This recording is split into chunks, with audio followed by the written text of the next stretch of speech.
السلام عليكم ورحمة الله وبركاته. إن الحمد لله نحمده ونستعينه ونستغفره ونعوذ بالله من شرور أنفسنا ومن سيئات أعمالنا.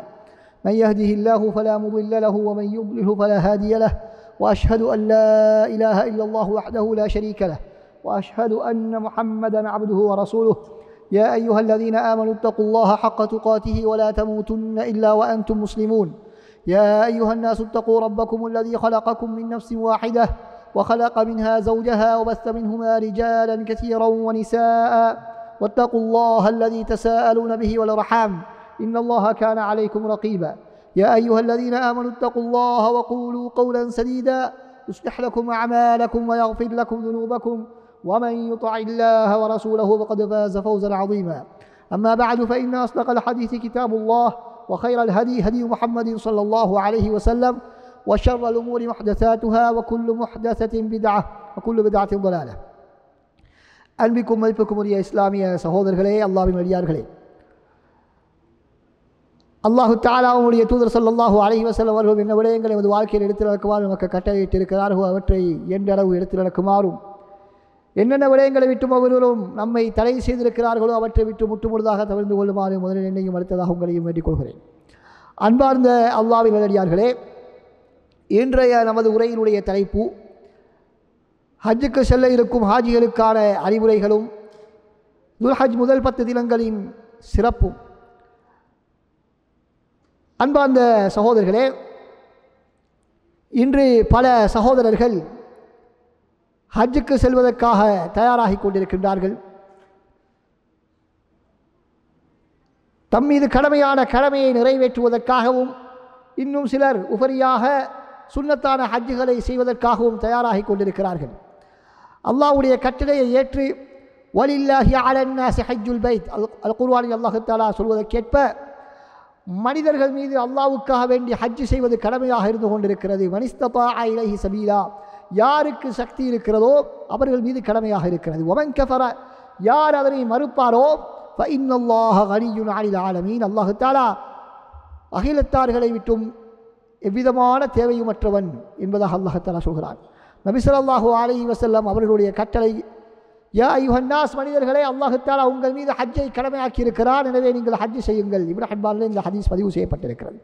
எனவே இந்த இறை கட்டளை நபி அவர்களுடைய பொன்மொழி, இதற்கேற்ப இதற்கு அடிபணிவதற்காக வேண்டி பல சகோதரர்கள் ஹஜ்ஜு செய்வதற்காக இன்று தயாராகி வருகின்றார்கள். அன்பார்ந்த சகோதரர்களே, அதன் மூலமாக அவர்களுடைய எதிர்பார்ப்பு என்ன? நமது பாவங்கள் நன்மைகளாக மாற்றப்பட வேண்டும், தமது பாவங்களுக்கு மன்னிப்பு கிடைக்க வேண்டும், தமது அந்தஸ்துக்களை மென்மேலும் உயர்த்தி கொள்ள வேண்டும், சுவனத்துக்கு தகுதியானவர்களாக நாங்கள் மாற வேண்டும் என்பதற்காக வேண்டி இந்த கடமையை நிறைவேற்றச் செல்கிறார்கள். நபி ஸல்லல்லாஹு அலைஹி வஸல்லம் என்ன சொன்னார்கள்?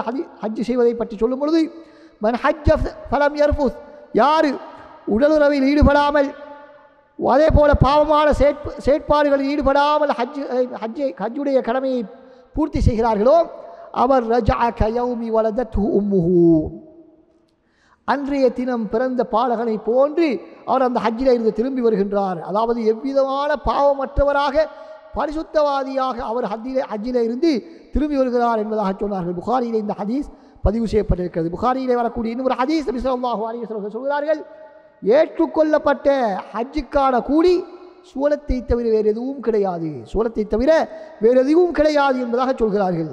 இன்னும் ஒரு ஹதீஸ் நபி ஸல்லல்லாஹு அலைஹி வஸல்லம் அவர்கள் சொல்கிறார்கள், நீங்கள் ஹஜ்ஜையும் உம்ராவையும் திரும்ப திரும்ப செய்து கொண்டே இருங்கள், ஏனென்றால் அந்த 2 வணக்கங்களும் உங்களுடைய ஏழ்மையையும் நன்மையை பாவங்களையும் போக்கக்கூடியதாக இருக்கிறது. எவ்வாறு இரும்பினுடைய அதே போல தங்கம் வெள்ளியினுடைய அழுக்குகளை அந்த பொற்களினுடைய அந்த நெருப்பு போக்கி விடுகிறதோ, அதே போன்று ஏழ்மையையும் தீமைகளையும் பாவங்களையும் இந்த மனிதனுடைய பாவங்களையும் இந்த ஹஜ்ஜும் உம்ராவும் அழித்துக் கொண்டிருக்கிறது என்பதாக சொன்னார்கள். இந்த ஹதீஸ் நசாயிலே பதிவு செய்யப்பட்டிருக்கிறது. அன்பார்ந்த சகோதரர்களே, இந்த நேரத்தில் யாரெல்லாம் ஹஜ்ஜுடைய கடமையை நிறைவேற்ற வேண்டும் என்ற எண்ணத்தோடு இருக்கிறார்களோ அவர்களுக்கு முக்கியமான சில அறிவுரைகளை இந்த இடத்தில் நாங்கள் வழங்குவதற்கு ஆசைப்படுகின்றோம். அதிலே முதலாவதாக நமது எண்ணங்களை நாங்கள் அல்லாஹுக்காக வேண்டி தூய்மையாக வைத்துக் கொள்ள வேண்டும். இந்த கடமையை நாங்கள் ஹஜ் செய்வதனுடைய நோக்கம் அல்லாஹ்வுடைய திருப்தியை பெற்றுக்கொள்வது என்ற அந்த எண்ணத்தை நாங்கள் புதுப்பித்துக் கொள்ள வேண்டும். ஏனென்று சொன்னால் ஹஜ் என்பது ஒரு வழக்கம். ஹஜ் என்பது ஒரு வழக்கம். எந்த ஒரு வழக்கமாக இருந்தாலும் அவைகள் அல்லாஹ்வுக்காக வேண்டி என்று மாத்திரம் செய்யப்படாத சந்தர்ப்பத்திலே அது ஏற்றுக்கொள்ளப்பட மாட்டாது என்பது எங்களுக்கு தெரிந்த ஒரு விடயம். வமா உமிரு இல்லா லியஅபுது இலாஹம் வாஹிதா வமா உமிரு இல்லா லியஅபுதுல்லாஹ முஹ்லிஸீன லஹுத்தீன். அல்லாஹ்வுக்காக மாத்திரம்தான் இந்த மனிதன் வணங்குமாறு கட்டளையிடப்பட்டிருக்கிறான். அந்த வழக்கத்திலே வேறு யாரையும் கூட்டு சேர்க்கக்கூடாது என்பது தெளிவான இறைவனுடைய கட்டளையாக இருந்து கொண்டிருக்கிறது. அதே போல அன்பார்ந்த சகோதரர்களே, அல்லாஹ் தஆலா எந்த ஒரு அமலையும் இஹ்லாஸோடு செய்யப்படாத சந்தர்ப்பத்தில் ஏற்றுக்கொள்ள மாட்டான். அதே போல இஸ்லாம் காட்டிய வழிமுறை பிரகாரம் அதனை செய்ய வேண்டும். அப்பொழுதுதான் அல்லாஹ் தஆலா அந்த வழக்கத்தை ஏற்றுக்கொள்வான். அல்லாஹ் தஆலாவுடைய வழக்க வழிபாடுகளிலே யாரையாவது ஒருவரை நாங்கள் கூட்டு சேர்ப்போமானால், வேறு ஏதாவது ஒரு தவறான நோக்கம் அங்கு ஏற்படுமானால் அல்லாஹ் தஆலா அதனை ஏற்றுக்கொள்ள மாட்டான். எனவேதான் ஹதீஸுல் குதுஸிலே அல்லாஹ் தஆலா சொல்கிறான், அன அக்ன ஷுரகாஇ அனி ஷிர்க், நான் எந்த விதமான இணையையும் விட்டு தேவையற்றவன், எந்த விதமான இணையையும் விட்டு தேவையற்றவன். யாராவது ஒரு அமலை செய்து அதில் எனக்கு இணையாக யாரையாவது ஒருவரை ஆக்கிவிடுவார்களே ஆனால் நான் அந்த அமலை ஏற்றுக்கொள்ளாமல் விட்டு விடுவேன் என்பதாக அல்லாஹ் தஆலா சொல்கிறான். இந்த ஹதீஸுல் குதுஸி முஸ்லிமிலே பதிவு செய்யப்பட்டிருக்கிறது. அன்பார்ந்த சகோதரர்களே, எனவேதான் ரசூலுல்லாஹி ஸல்லல்லாஹு அலைஹி வஸல்லம் அவர்கள் தனது ஹஜ் கடமையை நிறைவேற்றக்கூடிய நேரத்திலே அவர்கள் செய்த ஒரு துஆ என்ன துஆ? அல்லாஹும்ம ஹஜ்ஜத்தன் லா ரியா ஃபீஹா வலா சும்ஆ. யா அல்லாஹ், எனது இந்த ஹஜ்ஜை நான் எந்த விதமான முகஸ்துதியும் இல்லாமல், எந்த விதமான பேருக்கும் புகழுக்கும் இல்லாமல் இந்த ஹஜ்ஜை நான் நிறைவேற்றுகின்றேன் என்பதாக நபி ஸல்லல்லாஹு அலைஹி வஸல்லம் அவர்கள் துஆ செய்வார்கள். அன்பார்ந்த சகோதரர்களே, எனவே முதலாவது ஹஜ்ஜுடைய கடமையை நிறைவேற்றக்கூடியவர்கள் கவனம் செலுத்த வேண்டிய விடயம் இஹ்லாஸ், அல்லாஹ்வுக்காக வேண்டி என்று மாத்திரம் அந்த கடமையை நிறைவேற்றுவது. இரண்டாவது, நபி ஸல்லல்லாஹு அலைஹி வஸல்லம் அவர்களுடைய வழிமுறைகளை பேணி நாங்கள் அந்த ஹஜ்ஜை நிறைவேற்ற வேண்டும். நமது இஷ்டப்பிரகாரம், நமக்கு நினைத்த பிரகாரம் அந்த ஹஜ்ஜை நாங்கள் நிறைவேற்ற முடியாது. ஏனென்றால் நபி ஸல்லல்லாஹு அலைஹி வஸல்லம் அவர்கள் இந்த ஹஜ்ஜை எவ்வாறு செய்ய வேண்டும் என்பதை தனது சொல்லாலும் செயலாலும் மிக தெளிவாக எங்களுக்கு தெளிவுபடுத்தி காட்டியிருக்கிறார்கள். அப்படி செய்துவிட்டு சொன்னார்கள், ஹுது அன்னி மனாசிக்கக்கும், உங்களுடைய ஹஜ்ஜுடைய கடமைகளை எவ்வாறு செய்ய வேண்டும் என்பதை என்னிடத்திலே இருந்து நீங்கள் படித்துக் கொள்ளுங்கள் என்று சொல்லி நபி அவர்கள் எங்களுக்கு செய்து காட்டிவிட்டு சென்றார்கள். எனவே அன்பார்ந்த சகோதரர்களை, நாங்கள் ஆரம்பத்திலே சொன்னது போல ஒரு வழக்கம் ஏற்றுக்கொள்ளப்பட வேண்டும் என்றால் அதிலே இஹ்லாஸ், அல்லாஹ்வுக்காக வேண்டி இருக்க வேண்டும். இரண்டாவது, நபி அவர்கள் காட்டிய வழிமுறை பிரகாரம் அது செய்யப்பட வேண்டும். எனவே இந்த ஹஜ்ஜுக்கு செல்லக்கூடிய சகோதரர்கள் ஹஜ்ஜுடைய வழக்கத்தை எவ்வாறு செய்ய வேண்டும் என்பதை உரியவர்களிடம் சென்று அதனை கற்றுக்கொள்வதிலே கவனம் செலுத்த வேண்டும். நபி ஸல்லல்லாஹு அலைஹி வஸல்லம் அவர்கள் எவ்வாறு ஹஜ் செய்தார்கள் என்பதை நாங்கள் மிக கவனமாக படிக்க வேண்டும். ஏனென்றால் ஹஜ் என்பது மிக முக்கியமான ஒரு வணக்கம். இஸ்லாத்திலே 5 ருக்குன்களில் ஒரு கடமை, 5 ருக்குன்களில் 5 கடமைகளில் ஒரு கடமை. எனவே அதனை நாங்கள் ஏற்றுக்கொள்ளப்பட்ட ஹஜ்ஜாக, அன்று பிறந்த பாலகனை போன்று அந்த ஹஜ்ஜிலே இருந்து திரும்பி வர வேண்டும் என்றால், சுவனத்துக்கு தகுதியான ஹஜ்ஜாக எங்களுடைய ஹஜ் மாற வேண்டும் என்று சொன்னால், நாங்கள் அந்த ஹஜ்ஜை உரிய முறைப்படி நிறைவேற்றினால்தான் அந்த சிறப்பு எங்களுக்கு கிடைக்கும் என்பதை நாங்கள் மறந்துவிடக்கூடாது. அதில் எது செய்ய வேண்டும், எதனை செய்ய வேண்டும், எதனை செய்யக்கூடாது என்று குர்ஆன் ஹதீஸில் இடம்பெற்றிருக்கிறதோ அவற்றை சிறந்த முறையை கற்று அதற்கேற்ப நாம் நமது ஹஜ்ஜை நிறைவேற்ற வேண்டும். அதற்காக வேண்டி ஏற்பாடு செய்யக்கூடிய நிகழ்ச்சிகளிலே நாங்கள் கலந்து கொள்ள வேண்டும். எங்களுக்கு அதிலே புரிய முடியாதவற்றை நாங்கள் தெரிந்தவரிடத்தில் கேட்டு புரிந்து கொள்ள வேண்டும். யாருக்கெல்லாம் படித்து புரிந்து கொள்ளக்கூடிய ஆற்றல் இருக்கின்றதோ அவர்கள் அதற்கென்று தொகுக்கப்பட்டிருக்கக்கூடிய ஆதாரபூர்வமான நூட்களை தெரிவு செய்து அவற்றை படித்து ஹஜ்ஜுக்கு செல்வதற்கு முன்பிருந்தே அதற்கான தயாரிப்புகளில் நாங்கள் ஈடுபட வேண்டும். ஹஜ் உம்ராவை பொறுத்தவரையிலே அது ஏனைய கடமைகளை போன்ற சாதாரண ஒரு கடமை அல்ல. அதிலே ஒரு தவறை நாங்கள் செய்துவிட்டால் சில வேளை அந்த தவறையுடைய பின்விளைவு முழு வருடமும் நாங்கள் அந்த தவறை சுமக்க வேண்டி ஏற்படும். அடுத்த முறை ஹஜ் செய்யும் வரை, அடுத்த முறை உம்ரா செய்யும் வரைக்கும் அந்த அதனுடைய பாதிப்பு இருந்து கொண்டிருக்கும் என்பதை நாங்கள் மறந்துவிடக்கூடாது. எனவே எப்படியாவது செய்துவிட்டு எப்படியாவது பிறகு பத்வா கேட்டுக்கொள்ளலாம் என்று நாங்கள் ஹஜ்ஜுடைய விடயங்களிலே கவனஈனமாக இருப்போம் என்று சொன்னால் மிகப்பெரிய பாரிய விளைவுகளை நாங்கள் சந்திக்க வேண்டி ஏற்படும் என்பதை நாங்கள் மறந்துவிடக்கூடாது. எனவே ஹஜ்ஜு உம்ரா என்பது ஏனைய கடமைகளை போன்ற ஒரு சாதாரண கடமை அல்ல என்பதை நாங்கள் புரிந்து கொள்ள வேண்டும். எனவே ஏதாவது ஒரு சந்தேகம் வந்து விட்டால் ஏதாவது ஒரு சந்தர்ப்பத்தில் இதை செய்வதா இல்லை செய்யக்கூடாதா என்ன செய்வது என்ற ஏதாவது ஒரு பிரச்சனை வரக்கூடிய நேரத்திலே அந்த இடத்திலே இருந்து நாங்கள் அந்த சந்தேகத்தை தீர்த்து கொள்ள வேண்டும். பிறகு கேட்டுக்கொள்ளலாம் என்று நாங்கள் ஏதேனும் தவறுதலாக செய்துவிட்டால் பிறகு பெரிய பாரிய விளைவுகளை நாங்கள் எதிர்கொள்ள வேண்டி வரும் என்பதை கவனத்தில் கொள்ள வேண்டும்.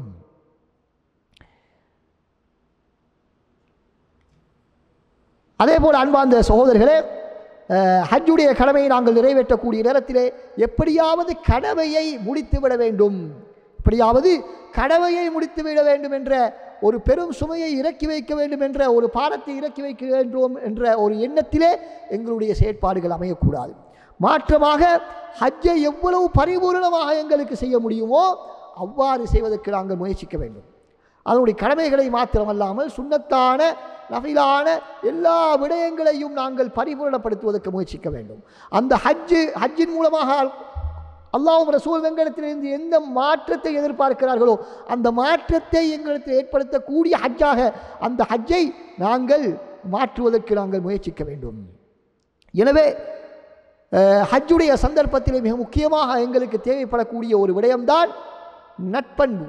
நல்ல பண்போடு பொறுமையோடு நாங்கள் அந்த ஹஜ்ஜை நாங்கள் நிறைவேற்றி கொள்ள வேண்டும்.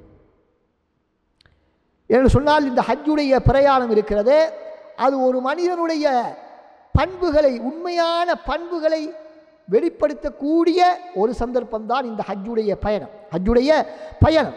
ஏனென்றால் அந்த ஹஜ்ஜுடைய நேரத்திலே பல்வேறு விதமான சிரமங்கள், நாங்கள் எதிர்பார்க்காத பல்வேறு விதமான நெருக்கடிகள், சிரமங்கள், பிரச்சனைகள், சோதனைகள் என்பவெல்லாம் நிறைய ஏற்படுவதற்கான வாய்ப்பு இருக்கின்றது. எனவே இந்த நேரத்திலே தான் எங்களது உண்மையான பண்பாடுகள் வெளிப்படும். சில வேளை நாங்கள் மக்களோடு நல்ல மனிதர்கள் போன்று எங்களுக்கு நடிக்க முடியும். எப்பொழுது எந்த விதமான பிரச்சனையும் இல்லாமல் சிக்கல்களும் இல்லாத சந்தர்ப்பத்திலே நாங்கள் நல்லவர்கள் போன்று இருப்பது எங்களுக்கு பெரிய சிரமம் ஒன்றும் கிடையாது. எப்பொழுது ஒரு பெரிய பிரச்சனை வருகிறதோ, ஒரு நெருக்கடி வருகிறதோ, ஒரு சோதனை வருகிறதோ, இந்த நேரத்திலே நாம் நட்போன்போடு நடப்பதுதான் உண்மையான பண்பாடு என்பதை நாங்கள் புரிந்து கொள்ள வேண்டும். எனவே எவ்வளவுதான் சிரமங்கள், பிரச்சனைகள், தடங்கல்கள் வந்தாலும் நாங்கள் மென்மையாக அந்த பிரச்சனைகளை எதிர்கொள்ள வேண்டும். நம்மோடு இருக்கக்கூடிய சக நண்பர்கள், ஏனைய முஸ்லிம்கள், ஏனைய ஹாஜிகள், அதே போல பலவீனமான பெண்கள், வயோதிபர்கள், நோயாளிகள், இவர்கள் எல்லோரும் அந்த ஹஜ்ஜுடைய கடமையிலே வந்திருப்பார்கள். எனவே அவர்களுக்கு எந்த விதமான அசௌகரியமும் ஏற்படாமல் அவர்களுக்கு எங்களின் மூலமாக எந்த விதமான அசௌகரியங்களும் ஏற்பட்டு விடாமல் கவனமாக நாங்கள் இருப்பதோடு மற்றவர்களின் மூலமாக எங்களுக்கு ஏதாவது அசௌகரியங்கள் ஏற்பட்டால், பிரச்சனைகள், சோதனைகள் ஏற்பட்டால் அதனை பெருமனதோடு நாங்கள் அதனை ஏற்றுக்கொண்டு சகித்துக்கொண்டு அல்லாஹுக்காக வேண்டி இந்த ஹஜ்ஜுடைய கடமையை நாங்கள் நிறைவேற்ற வேண்டும் என்பதை நாங்கள் மறந்துவிடக்கூடாது. அதேபோல் தேவையற்ற வாக்குவாதங்களிலே ஈடுபடுவது, தவறான மோசமான அசிங்கமான வார்த்தைகளை பேசுவதை விட்டும் நாங்கள் தவிர்த்து கொள்ள வேண்டும். அப்பொழுதுதான் அந்த ஹஜ்ஜு எங்களை அன்று பிறந்த பாலகனை போன்று திருப்பி கொண்டு வரும் என்பதை நாங்கள் மறந்துவிடக்கூடாது. அதே போல அது மாத்திரமல்ல, இந்த ஹஜ்ஜுடைய சந்தர்ப்பத்திலே சில மக்களுடைய ஹஜ்ஜு எப்படி என்று சொன்னால் வெறுமனே இடத்தையும் ஆடையையும் மாத்திரம்தான் மாற்றுவார்கள். இஹ்ராமுடைய வளமையாக அணியக்கூடிய ஆடைக்கு பதிலாக இஹ்ராமுடைய ஆடையில் இருப்பார்கள். வீட்டிலே இருப்பதற்கு பதிலாக மினாவுடைய டென்ட்டிலே இருப்பார்கள். அவ்வளவுதான். ஏனைய அனைத்து அவர்களுடைய அன்றாட நடவடிக்கைகளும் சர்வசாதாரணமாக நடந்து கொண்டிருக்கும். எப்படி வீட்டிலே இருந்தால் சர்வசாதாரணமாக மொபைலை வைத்துக்கொண்டு வேறு ஆட்களோடு பேசிக்கொண்டு உரையாடிக்கொண்டு இருப்பார்களோ அதே போன்று அங்கு சென்றாலும் ஃபோனிலோ அல்லது தொலைவு சாதனங்களிலோ இவைகள் சமூக வலைத்தளங்களிலோ உலாவிக்கொண்டு அவருடைய நேரங்களை வீணடித்து கொண்டிருப்பார்கள். இது மிக பெரிய ஒரு தவறாக இருந்து கொண்டிருக்கிறது. ஏனென்றால் ஹஜ்ஜு என்பது ஒரு வணக்கம். அதனுடைய ஒவ்வொரு நிமிடத்தையும் நாங்கள் மிக கவனமாக பொன்னான நேரமாக கருதி நாங்கள் இருக்கக்கூடிய சில நாட்கள், விரல் விட்டு எண்ணக்கூடிய சில நாட்கள் தான், நாங்கள் 4-5 நாட்கள் தான் இங்கிருந்து செல்லக்கூடியவர்களை பொறுத்தவரை நாங்கள் இருக்க போகிறோம். நாட்டிலிருந்து வரக்கூடியவர்கள் 1 வாரம் 2 வாரம் அல்லது ஆகக்கூடியனால ஒரு மாதம் இருப்பார்கள். எப்படியோ ஹஜ்ஜுடைய நாட்கள் என்பது வெறுமனே 4-5 நாட்கள் தான், அப்படித்தானே 5-6 நாட்கள் தான் ஹஜ்ஜுடைய நாட்கள். ஹஜ்ஜுடைய பினாவுடைய, அதாவது துல்ஹஜ்ஜுடைய 8வது தினத்திலிருந்து 13வது தினம் வரைக்கும் தான் ஹஜ்ஜுடைய நாட்கள். எனவே இந்த நாட்கள் 5-6 நாட்களை மிக கவனமாக நாங்கள் கழிக்க வேண்டும். எங்களுடைய மொபைல் ஃபோன்களை, ஏனைய தொடர்புகளை நாங்கள் அப்படியே துண்டித்துவிட்டு அல்லாஹ்வோடு நமது தொடர்பை நாங்கள் என்ன செய்ய வேண்டும், தொடர்ந்து பேணி வர வேண்டும் என்பதிலே கவனம் செலுத்த வேண்டும். நீங்கள் ஹஜ்ஜுடைய வசனங்களை சூரத்துல் பக்ராவிலே ஹஜ்ஜை பற்றி பேசக்கூடிய வழக்கங்களை நீங்கள் எடுத்து பார்த்தால் அதில் ஒவ்வொரு வசனத்திலும் அல்லாஹ் தஆலா திரும்ப திரும்ப சொல்லக்கூடிய விடயம் என்னவென்றால், அல்லாஹ்வை ஞாபகப்படுத்துங்கள், அல்லாஹ்வை ஞாபகப்படுத்துங்கள், அல்லாஹ்வை ஞாபகப்படுத்துங்கள் என்றுதான் திரும்ப திரும்ப திரும்ப அல்லாஹ் தஆலா சொல்லிக் கொண்டிருக்கிறார். எனவே அன்பார்ந்த சகோதரர்களே, எவ்வளவுக்கு எங்களுக்கு அல்லாஹ்வை ஞாபகப்படுத்த முடியுமோ, அல்லாஹ்வுடைய திக்ருகளிலே, குர்ஆன் திலாவத்திலே, துஆக்களிலே ஈடுபட முடியுமோ அதிலே தான் நாங்கள் ஈடுபட வேண்டும். திக்ரிலே, துஆவிலே, குர்ஆன் ஓதலிலே, இது போன்ற நல்ல விடயங்களில் தான் எங்களுடைய காலத்தை நாங்கள் அந்த ஹஜ்ஜுடைய சந்தர்ப்பத்திலே நாங்கள் கழிக்க வேண்டும். சதகாக்கள் செய்வது, தேவையற்ற வார்த்தைகளை விட்டு நாங்கள் தவிர்ந்திருப்பது, எங்களுடைய எண்ணங்களை நாங்கள் குறிப்பாக அதிகமான சகோதரர்கள் நாங்கள் வணக்க வழிபாட்டிலே அதிகமாக நேரங்களை செலவழிக்க வேண்டும் என்று சொன்னால் அவர்களுடைய எண்ணங்களிலே வெறுமனை வருவது தொழுகை, நோன்பு, ஜகாத், ஹஜ்ஜு, உம்ரா, இது போன்ற வெளிரங்கமான செயற்பாடுகள் மாத்திரம்தான் பலருடைய எண்ணங்களில் தோன்றும். ஆனால் அதைவிட மிகவும் பவர்ஃபுல்லான விடயம்தான் உள்ளத்தோடு சம்பந்தப்பட்ட எத்தனையோ வணக்கங்கள் இருக்கின்றன. தவக்குல், அல்லாஹ்வின் மீது பாரம் சாட்டுவது, அல்லாஹ்வை நேசிப்பது, அல்லாஹ்வின் மீது பயம், உள்ளத்திலே பணிவு, அல்லாஹ்வை பற்றிய அச்சம், இது போன்ற விடயங்கள் எங்களுடைய உள்ளத்திலே மேலோங்கி இருக்க வேண்டும். நாங்கள் செய்த பாவங்களை பற்றி நினைத்து அல்லாஹ்விடத்திலே வருந்தி கைசேதப்படக்கூடிய அந்த உள்ளத்தினுடைய பக்குவம் எங்களுக்கு வர வேண்டும். அப்படியான அந்த பக்குவங்களை ஏற்படுத்தி கொள்வதற்கு நாங்கள் ஹஜ்ஜுடைய சந்தர்ப்பத்திலே மிகப்பெரிய ஒரு சந்தர்ப்பம் தான் ஹஜ்ஜுடைய சந்தர்ப்பமாக இருக்கிறது. எனவே அந்த பொன்னான வாய்ப்பை நாங்கள் தவறவிட்டக்கூடாது. சிலருடைய எண்ணம் எப்படி என்றால், அடுத்த நேர சாப்பாடு எப்படி இருக்கும், அடுத்த பயணம், எங்களுடைய பயணம் எப்படி இருக்கும், எங்களுடைய வாகன வசதிகள் எப்படி இருக்கும் என்று இது போன்ற விடயங்களில் கவனம் செலுத்துவார்கள். ஆனால் ஹஜ்ஜுடைய முக்கியமான இது போன்ற நாம் மேற்சொன்ன விடயங்களில் அவர்கள் கவனம் செலுத்த மறந்து விடுவார்கள். எனவே இது மிகப்பெரிய ஒரு தவறாக இருந்து கொண்டிருக்கிறது. அடுத்ததாக அன்பார்ந்த சகோதரர்களே, ஹாஜிகள் கவனிக்க வேண்டிய மிக முக்கியமான விடயம் என்னவென்று சொன்னால், ஹஜ்ஜை நிறைவேற்றக்கூடிய நேரத்திலே எங்களுடைய ஆரோக்கியம் மிக முக்கியமானது. ஏனென்றால் ஆரோக்கியத்தை நாங்கள் சரியாக பேணினால்தான் எங்களுக்கு அந்த ஹஜ்ஜுடைய வழக்கங்களை சரியான முறையிலே மேற்கொள்ள முடியும். எங்களுடைய ஆரோக்கியத்துக்கு கேடு ஏற்பட்டுவிட வேண்டும் என்று சொன்னால், ஏற்பட்டு விடுமானால் வெறுமனே நாம் என்ன நடக்கும், எங்களுடைய காலங்கள் ஹாஸ்பிட்டலிலே கழிந்துவிடும், வைத்தியசாலையிலே கழிந்து விடுவதற்குத்தான் அதிக வாய்ப்பு இருக்கிறது, அல்லது கட்டிலோடு கழிந்துவிடும். எனவே அதற்காக வேண்டி எங்களுக்கு தரப்பட்ட அந்த அறிவுரைகளை நாங்கள் பேண வேண்டும். அதிலே மிக முக்கியமாக இயன்றளவு நாங்கள் சல நெரிசல் உள்ள இடங்களை தவிர்ப்பதற்கு நாங்கள் முயற்சி செய்ய வேண்டும். மற்றவரோடு முற்றி மோதிக்கொண்டு எங்களுடைய வழக்க வழிபாடுகளில் ஈடுபடுவதை விட்டும் நாங்கள் தவிர்த்து கொள்ள வேண்டும். இயன்றளவு நாங்கள் தவிர்த்து கொள்ள வேண்டும். சில சந்தர்ப்பங்களில் தவிர்த்து கொள்ள முடியாத சந்தர்ப்பங்கள் இருக்கின்றன, எனவே அதை நாங்கள் தவிர்க்க முடியாது. இருந்தாலும் மற்றவர்களுக்கு இடைஞ்சல் இல்லாமல் நாங்கள் இருக்க வேண்டும். அதே போல உயரமான இடங்களிலே தேவையற்ற சுன்னத் என்ற கருத்தில் இல்லாத மலைகளுக்கு, அரஃபா மலைகளுக்கு ஏறுவது போன்ற தேவையற்ற அந்த செயற்பாடுகளை நாங்கள் தவிர்த்து கொள்வது. அதே போல் அதிகமாக இது மிக பெரும் வெப்பம் கூடிய ஒரு காலமாக இருப்பதால் அதிகமாக நாங்கள் குடிபானங்களை நாங்கள் அதிகமாக நீர் போன்றவற்றை, நீராகாரங்களை அதிகமாக நாங்கள் அருந்த வேண்டும். அதே போல் குடைகளை நாங்கள் எங்களோடு எடுத்துக்கொள்வதற்கு இந்த முறை அறிவுறுத்தப்பட்டிருக்கிறது. அதே போல் கடுமையான சலநெரிசல் உள்ள பகுதிகளிலே நாங்கள் எங்களுடைய முகத்தை மறைத்துக் கொள்வதற்கு நாங்கள் முயற்சி செய்ய வேண்டும். அதே போன்று எங்களுடைய தனிப்பட்ட சுத்த விடயங்களிலே நாங்கள் மிக கவனமாக இருக்க வேண்டும். நமது உடம்பு, நமது ஆடை, நாம் இருக்கக்கூடிய இடம், இவற்றை நாங்கள் சுத்தமாக வைத்துக் கொள்வதற்கு நாங்கள் எல்லோரும் முயற்சி செய்ய வேண்டும். இதுதான் ஹாஜிகளுக்கு சொல்லப்படக்கூடிய முக்கியமான சில அறிவுறுத்தல்கள். இதுதான் அன்பார்ந்த சகோதரர்களே, அல்லாஹ் சுப்ஹானஹு வ தஆலா இங்கு சொல்லப்பட்ட விடயங்களை என்னுடைய வாழ்க்கையிலும் உங்களுடைய வாழ்க்கையிலும் ஏனைய மக்களுடைய வாழ்க்கையிலும் கொண்டு வருவதற்கு தௌஃபீக் செய்வாராக. வ ஆகிரு தஅவானா அல்ஹம்துலில்லாஹி ரப்பில் ஆலமீன். வஸ்ஸலாமு அலைக்கும் வரஹ்மத்துல்லாஹி வபரகாத்துஹு.